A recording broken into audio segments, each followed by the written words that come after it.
یہ اسلام کا وہ دور ہے کہ جب حضور مسجد نبوی سے باہر نکلتے ہیں تو آگے حضرت عمر و ابو بکر رضی اللہ تعالی عنہما کھڑے ہیں. چہرے کے اوپر عجیب اداسی ہے. کہا عمر ابو بکر اس وقت کیوں کھڑے ہو؟ عرض کی حضور بھوک نے گھر میں ٹکنے نہیں دیا. ہم نے چاہا حضور کا چہرہ دیکھ لیں تو کچھ پیاس بجھ جائے، کچھ بھوک مٹ جائے.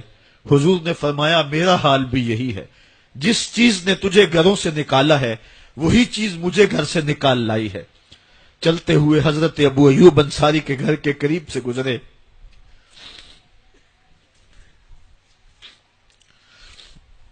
حضور کی خوشبو پا کے وہ باہر آ گئے. عرض کی بندہ نواز آج میرے مہمان نہیں بنتے؟ حضور نے کہا تمہاری مرضی. گھر لے گئے، چٹائی بچھائی، حضور کو بٹھایا، گھر والوں کو بکری کا بچہ ذبح کر کے دیا. کہا جلدی جلدی کھانا تیار کرو، میرے آقا کو بھوک لگی ہوگی. یہ کہہ کے واپس آئے، حضور کے پاس بیٹھے، نظر چہرے پہ پڑی تو گھبرا گئے. نکاحت کے آثار اتنے واضح تھے کہ سمجھ آ رہی تھی کتنے دنوں سے حضور نے کچھ نہیں کھایا. اٹھ کے باغ میں چلے گئے، کھجوروں کا خوشہ توڑا، حضور کے سامنے رکھا. کہا بندہ نواز جب تک کھانا تیار نہیں ہوتا یہ کھجوریں تناول فرمائیں. تھوڑی دیر کے بعد کھانا دسترخوان پہ لگ گیا. حضور سے عرض کی گئی حضور آئے کھانا تناول کر لیں.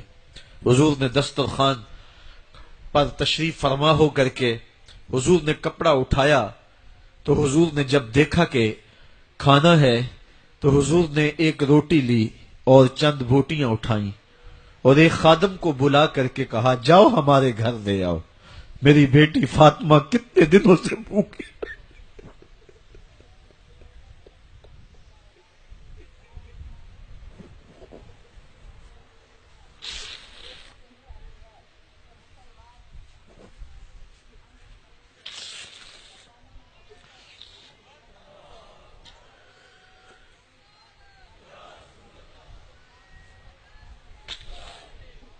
کہا جاؤ ہمارے گھر دے آؤ، میری فاطمہ کتنے دنوں سے بھوکی بیٹھی ہوئی ہے. مال کے کونین ہیں گو پاس کچھ رکھتے نہیں، دو جہاں کی نعمتیں ہیں ان کے خالی ہاتھ میں. آپ کو پتا ہوگا کہ جب میرے رسول کا انتقال ہوا ہے، حضور کا وصال ہوا ہے، تو حضور کی ایک زرہ ایک یہودی کے گھر میں گروی رکھی ہوئی تھی. حضور نے زرہ رکھ کر کے اس سے قرض لیا ہوا تھا.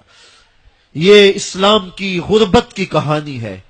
جب چیتھڑے پہنے ہوئے تھے، جب پیبند لگے لباس پہنے تھے، جب پیٹ میں ڈالنے کے لقمہ بھی نہیں تھا، اللہ کا دین اس وقت بھی غالب تھا.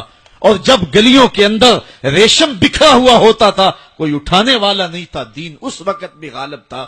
دین کا غالب ہونا یا نہ ہونا اس کا تعلق جو ہے وہ مال و دولت سے نہیں ہے. اقبال کہتا ہے کہ زوال بندہ مومن کا بے زری سے نہیں، مومن کا زوال بے زری سے نہیں ہے بلکہ اس کا سبب کوئی اور ہے. وہ سبب ڈھونڈنا ہے کہ ہم دنیا میں رسوا ہو کے کیوں رہ گئے، ہم زمانے کے سامنے تماشا کیوں بن کے رہ گئے. آج نبی کی امت پوری کائنات میں رسوا ہو کے کیوں رہ گئی. آج ہمارا تماشا دیکھا جا رہا ہے. آج بھوکے کتوں کو ہماری بیٹی اور بہنوں کے اوپر چھوڑا جا رہا ہے اور اس کا تماشا دیکھا جا رہا ہے. کیا ہم نے یہ دن بھی دیکھنے تھے؟ ہم نے سراغ لگانا ہے. دولت کی قلت اور کثرت یہ ثانوی چیزیں ہیں.